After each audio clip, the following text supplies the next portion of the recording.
केशरी है और बहुत बहुत स्वागत है आप सभी का हमारे नए ट्यूटोरियल जिसका नाम है power house of physical education concept. तो दोस्तों, जैसा कि मैं इस चैनल पर आपको यूपी टीजीटी और पीजीटी से संबंधित वीडियोस प्रोवाइड कर रहा हूं ताकि आपकी तैयारी पूरी हो सके और आपको किसी प्रकार की कोई प्रॉब्लम ना हो।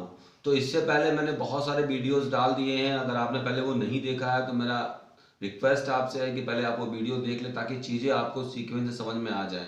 तो इसके लिए आपको मेरे प्लेलिस्ट में चले जाइए, वहाँ पर मैंने थ्योरीज के पूरे जो भी कि फिजिकल एजुकेशन के जितने भी कंट्रीज की थ्योरी है, चाहे वो ग्रीक की हो, चाहे जर्मनी की हो, चाहे डेनमार्क की हो, चाहे स्वीडन की हो, ये सब वीडियोस मैंने उसमें थ्योरी पार्ट डाल दिया हुआ है। और इंडिया का भी मैंने डाल दिया हुआ है थ्योरीज की development of physical education in India various part, उसमें मैंने बताया आपको कैसे कैसे डेवलपमेंट हुआ है। और इसके बाद जो हम लोग बात कर रहे हैं वो बात कर रहे हैं अब हिस्ट्री, जितने भी मैंने लोगों ने थ्योरी से पढ़ा है अब मैं उसके एमसीक्यूज लेकर आ रहा हूँ। तो अगर आपने मेरा वीडियो नहीं देखा है तो पिछले वीडियोज में एमसीक्यूज अब मेरा सीरीज चल रहा है, एमसीक्यूज का ये चौथा पार्ट है। तो चलिए, तो चौथा पार्ट एमसीक्यूज लगा रहे हैं और स्टार्ट कर रहे हैं। जैसा कि आप देख सकते हैं लास्ट में हम लोगों ने ये सब एमसीक्यूज पढ़ लिया है। आपको अगर ये एमसीक्यू चाहिए तो प्लीज़ मेरे वीडियोस को देख लीजिए, आपको वहां से चीज़ें मिल जाएंगी। ठीक है, तो हम लोग बात करते हैं। हम लोगों ने लास्ट टाइम में बात किया था कि ये दर्शन शास्त्री जो थे प्लेटो किस खेल में थे, तो कुश्ती में थे। और रोम में जो कैंपस मार्टियस था वो कौन सा था, वो क्या होता था, तो कैंपस मार्टियस मतलब व्यायामशाला होता था। और आज हम लोग बात करेंगे जो नेक्स्ट हमारा है। ठीक है, आज ये चलिए पेन ले लेता हूँ मैं, पेन आप भी ले लीजिए और कॉपी लेकर बैठ जाइए क्योंकि बहुत मजा आने वाला है। आज ये क्वेश्चंस बहुत अच्छे हैं। तो स्टार्ट करते हैं। सबसे पहले बात करते हैं रोम काल में ग्लेडिएटर मुकाबला होता था। तो जो रोम काल में एक कॉन्टेस्ट होता था जो कि बहुत ज़्यादा फेमस था जिसका नाम था ग्लेडिएटर कॉन्टेस्ट, वो क्या होता था, तो जानवर और जानवरों के बीच के युद्ध होते थे उसे कहते थे बिटवीन एनिमल्स, मनुष्य और मनुष्यों के बीच में, जानवर और मनुष्यों के बीच में। तो ग्लेडिएटर कॉन्टेस्ट जो होता था वो जानवर और मनुष्यों के बीच, बिटवीन एनिमल्स एंड ह्यूमंस, इन दोनों के बीच में जो फाइट होती थी इसे ग्लेडिएटर कॉन्टेस्ट कहा जाता था। ब्लडी खेल होता था, ब्लडी कॉन्टेस्ट था। ब्लडी मतलब कि खूनी खेल होता था, वो ब्लडी नहीं, ठीक है। हाँ, इस बात को समझिएगा। तो इसका जो आंसर होगा ऑप्शन सी होगा। तो उससे हम लोग ग्लेडिएटर कॉन्टेस्ट कहते थे। ये बहुत ज़्यादा पूछा जाने वाला सवाल है, ग्लेडिएटर कॉन्टेस्ट किस लिए फेमस था। तो आगे बात कर लेते हैं। देखिए, ये भी रोम का दिया हुआ है क्योंकि अभी हम लोगों ने हिस्ट्री खत्म किया हुआ है ग्रीक के एमसीक्यूज को, और अभी हम लोग क्या कर रहे हैं कि हिस्ट्री पढ़ रहे हैं किसके, रोम के। तो गैलन, तो गैलन कौन था, गैलन मैंने बताया था जिस तरीके से हिप्पोक्रेट किस में आया था, हिप्पोक्रेट्स लेटर एथेंस पीरियड यानी कि एथेंस के ग्रीक के जो गोल्डन पीरियड है उसमें जन्म हुआ था किसका, हिप्पोक्रेट्स का, जिसे कि औषधि विज्ञान का जनक कहा जाता है। वैसे ही गैलन का जन्म हुआ था रोम काल में। तो रोम में कौन था, तो गैलन कौन था, औषधि शास्त्री, यानी ए का तीसरा। तो जिसका इसका तीसरा है आप उसको ध्यान रखेंगे, बाकी इसको काट देंगे। तो ऑप्शन ए को यहाँ पे हम लोग काट देंगे, देख लीजिए ऑप्शन ए काट देंगे। अब बचा तीन ऑप्शन। दूसरा बात करते हैं कैंपस मार्टियस। तो मैंने बोला था एक व्यायामशाला होती थी जहाँ पे लोग व्यायामशाला, कैंपस मार्टियस बहुत ही फेमस टर्म्स है। बार बार जब भी आपसे रोम की हिस्ट्री पूछी जाएगी तो उसमें कैंपस मार्टियस का नाम आपको जरूर देखने को मिलेगा अगर हिस्ट्री का क्वेश्चन रोम के पूछी गई तो कैंपस मार्टियस जो था उसका मतलब होता है जिम्नेजियम यानी एक व्यायामशाला। तो यहाँ पे हो गया बी का चौथा। तो बी का चौथा जिसमें है आप उसको देखिए, तो देखिए तीनों में बी का चौथा है, तो यानी तीनों ऑप्शन देखिए आपके सही है। आते हैं तीसरे नंबर पर एम्पी थिएटर। तो एम्पी थिएटर शब्द का मतलब क्या होता है, एम्पी थिएटर का मतलब होता है ओपन स्टेज कॉम्पिटिशन। ये भी वर्ड कई बार पूछे गए हैं। तो इसका मतलब क्या होता है, एम्पी थिएटर का मतलब होता है ओपन स्टेज कॉम्पिटिशन, यानी कि सी का पहला। तो सी का पहला अगर आप खोज लेंगे तो आपको आंसर मिल गया। जी हाँ, इसका आंसर डी है। कैसे डी है, क्योंकि एम्पी थिएटर का मतलब होता है ओपन स्टेज कॉम्पिटिशन यानी खुले मंच पर प्रतियोगिता, प्रतियोगिता इसको हिंदी में कहते हैं। आगे बात करते हैं थर्मे। तो थर्मे क्या है, थर्मे एक पब्लिक बाथ है, यानी सार्वजनिक स्नानागार को थर्मे कहा जाता था। तो ये बात आप बहुत ध्यान से रखेंगे। ये आपका क्वेश्चन सही हो गया, इसका जो राइट आंसर है ऑप्शन डी। चलिए स्टार्ट करेंगे नेक्स्ट क्वेश्चन की तरफ। और अब हम लोग बात करेंगे नेक्स्ट क्वेश्चन जो हमारा है जॉन बनान बेस्डो। तो जॉन बनान बेस्डो आपने सुना होगा। अब हम लोग आ गए जर्मनी में। तो जर्मनी में जॉन बर्नार्ड बेस्डो को शारीरिक शिक्षा का पिता, आधुनिक शारीरिक शिक्षा का पिता किसको कहा गया है? जॉन बर्नार्ड बेस्डो को कहा गया है। तो इनका नाम आप याद रखिएगा, जॉन बर्नार्ड बेस्डो। जर्मनी में इन्होंने एक फिलोथ्रोपियम नामक संस्था की भी स्थापना की थी, जो कि शारीरिक शिक्षा की मतलब ट्रेनिंग दी जाती थी। वहां बच्चों को 2 घंटे अभ्यास कराए जाते थे। तो फिलोथ्रोपियम नाम की संस्था थी, ठीक है।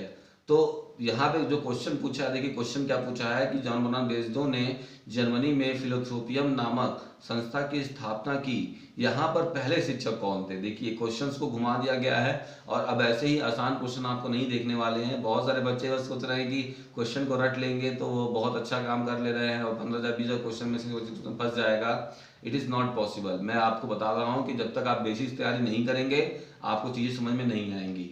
लेकिन फिर भी मैं उनके लिए क्वेश्चन डालूंगा, ऐसा कोई बात नहीं है। जिसको मिक्स बैग से करना है, मतलब कि जिसको एमसीक्यू सॉल्व करने हैं पूरा मिक्स करके मैं लेकर आऊंगा, उसको आप सॉल्व करिए। जिसको ये करना है वो ऐसे करे सॉल्व। तो साल्जमैन, इसका जो राइट आंसर है वो कौन है? साल्जमैन था ऐसा पहला शिक्षक जो फिलोथ्रोपियम का पहला शिक्षक था, ठीक है। आगे बात कर लेते हैं। आप हिस्ट्री जब तक थ्योरी नहीं पढ़ेंगे तब तक ये सब क्वेश्चंस आपको समझ में नहीं आएंगे। नेक्स्ट बात कर लेते हैं, जर्मनी में टर्न प्लाट्स। अब देखिए, एक टर्न प्लाट्स था, एक टर्वेरियन मूवमेंट्स था। ये क्वेश्चन पूछा गया था राजस्थान के, ठीक है। राजस्थान में जो एग्जाम हुआ था उसमें पूछा गया था कि टर्वेरियन मूवमेंट्स थी वो किसने चलाई थी। ये बहुत फेमस है जर्मनी का टर्वेरियन मूवमेंट्स। तो आप याद रखिए कि टर्वेरियन, वहां पे जो वर्ड आ रहा है एन आ रहा है। तो इसी तरीके से बहुत सारे नाम जो आते हैं, John Bernard Basedow, Friedrich Ludwig John, Friedrich Gutsmuths, है ना, एडोल्फ स्पीज। तो जो एन नाम लास्ट में आया यहाँ पे टर्वेरियन में, वैसे ही लास्ट नाम आना चाहिए आपका उस व्यक्ति के नाम के अंत में। तो सोचिए आप कौन है वो। जी हाँ, आप सोच रही हैं, अगर तो सही है आप पहले पढ़ लीजिए थ्योरी। तो John Bernard Basedow, D O आ रहा है यहाँ पर, फ्रेडरिक लुडविग जॉन जी। तो ऐसे मैं तैयारी करता हूँ, मुझे ऐसे ही चीजें याद होती है। मैं चीजों को क्या करता हूँ, को रिलेट कर लेता हूँ, तभी मुझे इतनी बड़ी बड़ी हिस्ट्री के जो चीजें हैं और मुझे ये याद है। तो फ्रेडरिक लुडविग जॉन, यानी एन यहाँ पे आ रहा है, टर्वेरियन मूवमेंट जो कि बहुत ज्यादा फेमस था, वो यहाँ पे इन्होंने याद किया था। अच्छा, आप एक चीज और जान सकते हैं, जैसे ये फिलोथ्रोपियम पूछा जाता है बार बार कि फिलोथ्रोपियम किसने स्थापना किया। तो आप जानिए कि यहाँ पे एम है, एन नहीं है। तो एम, जब एन है एम नहीं है, तो एम किस में चला जाएगा? तो उसको आप बेस्डो आप उसमें छाट सकते हैं। मतलब कभी आपको फ्रेडरिक लुडविग जॉन पे डाउट हो, आप क्वेश्चन लगा रहे हो, उसमें फ्रेडरिक लुडविग जॉन भी दिया हो, जॉन बर्नार्ड बेस्डो भी दिया हो, तो अगर आप कंफ्यूज है तो आप इस बात को मान के चलिए कि एन वाला चीज एन में टर्वेरियन ही होगा। और ये टर्नप्लाज नामक जो संस्था, टर्नप्लाज नामक जो आयताकार मैदान था, इसका भी स्थापना किसने किया था? फ्रेडरिक लुडविग जॉन, ठीक है। फ्रेडरिक लुडविग जॉन, जॉन न लास्ट में न आ रहा है, जॉन के लास्ट में, उस एन से टर्वेनियन मूवमेंट्स भी होगा, टर्न प्लाट्स भी होगा। एन वर्ड्स को आप ध्यान दीजिए। तो ये किसने, ये सारा चीज फ्रेडरिक लुडविग जॉन का है। तो जो टर्न प्लाट्स होता था ना, वो आयताकार यानी रेक्टेंगल, आयताकार मैदान का जो सबसे पहले खेल में यूज करना और प्रैक्टिस के लिए आयताकार मैदान की जो स्थापना की थी, वो किसने किया था? टर्नप्लाज नामक एक स्थान बना था जिसका नाम था आयताकार मैदान, ठीक है। इसको किया था किसने? इसको किया था, अब आप बताएंगे, इसको मैं बार बार बता रहा हूं, अब मैं इसको बार बार नहीं बताऊंगा कौन किया है, ठीक है। ये सब चीजें आपको कभी पता होनी चाहिए। आइए चलते हैं नेक्स्ट क्वेश्चन की तरफ। हाँ, तो नेक्स्ट क्वेश्चन देख लेते हैं। जर्मनी में किसे आयरन क्रॉस की उपाधि सम्मानित किया गया था? देखिए फिर यहाँ पर एक वर्ड आया आयरन, न आया, तो आयरन क्रॉस की उपाधि किससे मिली थी? जी हाँ, फ्रेडरिक लुडविग जॉन को। मैंने बोला जो लास्ट में एन आ रहा है, तो कोई भी अगर जर्मनी का कुछ ऐसा टर्म्स होगा जिसके लास्ट में एन लगभग आ रहा है, लगभग, आप सबको मत कर दीजिएगा। ऐसा नहीं कि मैंने सबको बोला तो आप सबको समझ गए और याद कर लिए, नहीं। मैंने देखिए इसी तरीके से ट्रिक बनाकर चीजों को याद किया हुआ है, तो आप भी इस तरह को बहुत आसानी से ट्रिक बनाकर याद कर सकते हैं। तो जो फ्रेडरिक लुडविग जॉन थे, उन्हें ही आयरन क्रॉस की उपाधि से मिला था, और उन्होंने एक आंदोलन चलाया था, एक मूवमेंट चलाया था जिसका नाम था टर्वेरियन मूवमेंट्स, ठीक है। तो यहाँ पे हो जाएगा फ्रेडरिक लुडविग जॉन, इसका ऑप्शन सी एकदम सही हो जाएगा। चलिए आगे की तरफ चलते हैं और नेक्स्ट क्वेश्चन देख लेते हैं। नेक्स्ट क्वेश्चन है कि आपको बताना है, सही उत्तर का चयन करें। जर्मनी में शारीरिक शिक्षा से संबंधित कौन सा कथन सत्य है? तो जर्मनी में कौन सा कथन सत्य है? तो सबसे पहले बात करेंगे खुली हवा में व्यायामशाला का निर्माण कार्ल आंद्रे ने किया था। जी हाँ, ओपन एयर जिम्नेजियम नाम की जो एक संस्था बनी थी और एक ओपन एयर जिम्नेजियम का एक व्यायामशाला जो बना था उसे कार्ल आंद्रे ने बनाया था। ये बात बिल्कुल सही है। आगे बात कर लेते हैं, गट्समर्थ को जर्मनी जिम्नास्ट का पिता कहा जाता था। देखिए अब यहीं पे बच्चे बहुत सारे कंफ्यूज हैं। कुछ को लग रहा है कि कोई स्टेटमेंट सही है, कुछ को लग रहा है ये स्टेटमेंट गलत है। जी हाँ, ये स्टेटमेंट बिल्कुल गलत है, क्योंकि गट्समर्थ जो थे ना वो पिता नहीं थे जिम्नास्ट के, वो पितामह थे। क्या थे? पितामह, यानी कि ग्रैंड फादर, पितामह, ठीक है, ग्रैंड फादर थे, पितामह, ठीक है, आप इसको याद रखिए, पितामह थे। तो ग्रैंड फादर थे, ना कि पिता थे। पिता कौन था ये आप हमको इनबॉक्स में लिख कर भेजेंगे और बताएंगे कि पिता कौन था जर्मनी में जिम्नास्टिक का, पिता किसको कहा गया था। और टर्बेरियम मूवमेंट की स्थापना लुडविग जॉन ने की थी। ये एकदम सही है। यन देखिए यहाँ पे आ रहा है और इनके नाम में भी एन आ रहा है, तो आप हमेशा याद रखिए आयरन में भी एन आ रहा है, ठीक है, टर्न प्लाट में भी एन आ रहा है, एंड टर्न न आया तो प्लाट्स को छोड़ दीजिए। प्लाट्स एक प्लॉट की टाइप का, मतलब आयताकार मैदान का नाम रखा गया था, प्लाट्स, ठीक है। तो ये चीजों को आप ध्यान दीजिए। तो इसका जो सही आंसर होगा, तो यानी पहला ऑप्शन आपका सही था और तीसरा ऑप्शन सही था। बाकी ये जो गट्समथ को पिता कहा गया है, गलत है। पिता नहीं, पितामह कहा जाता था उनको, ठीक है, दादाजी कहते थे उनको जर्मन जिम्नास्ट का। तो ये इसका ऑप्शन आपका बी ऑप्शन एकदम करेक्ट हो जाएगा। चलिए नेक्स्ट की तरफ चलते हैं और आगे के क्वेश्चंस को देख लेते हैं। जी हाँ, अब आपका बहुत जबरदस्त क्वेश्चन आया हुआ है और इसमें हम लोग देखते हैं। तो सबसे पहले जॉन बनान बेस्डो। तो जॉन इन लोगों का बताइए, जर्मनी के हैं और इनको क्या बोला गया है, यहाँ पे ये चीज दी हुई है। तो जॉन बनान बेस्डो जर्मन जिम्नास्ट के पिताजी नहीं, जॉन बनान बेस्डो आधुनिक सारी शिक्षा के पिता कहे गए हैं। जॉन बनान बेस्डो आधुनिक यानी modern, father of modern physical education, ठीक है। गट्समथ तो जर्मन जिम्नास्टिक का पितामह, हाँ जी हाँ, बी का तीसरा होगा। तो पहले हम ए का पहला देख लेते हैं।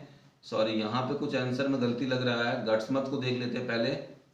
तो गट्समथ को देख लेते हैं, एक चीज शायद गलती हुई है मुझसे, देख लेता हूं मैं। गट्समथ को देखते हैं, बी का यहाँ पे क्या हो जाएगा, तीसरा, बी का तीसरा यहाँ पे ये ऑप्शन सही है। ए का चौथा, जॉन बनान बेस्डो जर्मन जिम्नास्ट के पिता हैं, ठीक है। और लुडविग जॉन है जो है वो आधुनिक सारी शिक्षा के पिता यहाँ पे हो गए हैं। और डॉक्टर कार्ल डैम जो है वो बर्लिन ओलंपिक के आयोजक सचिव है। तो इस चीज को आप देख लीजिए, इसका ऑप्शन एकदम सही होगा। तो मैंने ये चीजें थ्योरी में आपको पढ़ाई थी और आप वहाँ पे आसानी से इन चीजों को देख सकते हैं। आपको किसी प्रकार की कोई दिक्कत नहीं होगी। बहुत ही जल्द मैं एमसीक्यूज लेकर आने वाला हूँ, जो कि पूरा जिन्होंने को लग रहा है कि वो तैयारी कर चुके हैं या जिनको ये लग रहा है कि वो 15 से 20 हज़ार क्वेश्चन को रट लेंगे तो और यूपी के एग्जाम को क्रैक कर लेंगे, तो ठीक है, मैं उनके लिए भी नेक्स्ट बैक क्वेश्चन लेकर आ रहा हूँ। मेरा बार बार मैं कह रहा हूँ, जब तक आप कॉन्सेप्ट क्लियर नहीं करेंगे तब तक चीज़ों को ठीक से नहीं कर पाएंगे। बार बार कंफ्यूजन आपको बना रहेगा, क्योंकि फिजिकल एजुकेशन पूरे कंफ्यूजन पर बेस्ड है। एक्सपर्ट भी बेस्ड है कंफ्यूजन पर, क्योंकि जब भी आंसर की आता है तो कोई आयोग आपने देखा होगा कुछ और मान लेता है, कहीं और का कोई आयोग है उसी क्वेश्चन को कोई और आंसर मान लेता है। क्यों? क्योंकि वो जो आयोग में लोग बैठे हुए हैं ना, तो वो पुरानी चीज़ों को पढ़े हुए हैं, नए चीज़ों को, कॉन्सेप्ट को ठीक नहीं कर पा रहे हैं। बाकी बातें मैं बाद में करूँगा। अब मुझे नहीं पता कि क्या सही है क्या गलत है, मुझे बस अपना पढ़ाना है, ठीक है। अगर मेरी वीडियोस आपको पसंद आए तो मेरे चैनल को सब्सक्राइब करिए, लाइक करिए, शेयर करिए, दोस्तों को जरूर बताइए। किसी प्रकार की कोई दिक्कत हो तो जरूर मुझसे आप डायरेक्ट बात करिए। और मेरे टेलीग्राम चैनल पे जुड़िए नोट्स के लिए। ये सारे नोट्स आपको हिस्ट्री के पूरे थ्योरी पार्ट और प्लस आपको एमसीक्यू पार्ट आपको वहीं पे मिल जाएंगे। और इससे पहले मैं भी जो मैं पढ़ा चुका हूँ वो सब आपको वहाँ मिल जाएंगे। Thank you very much.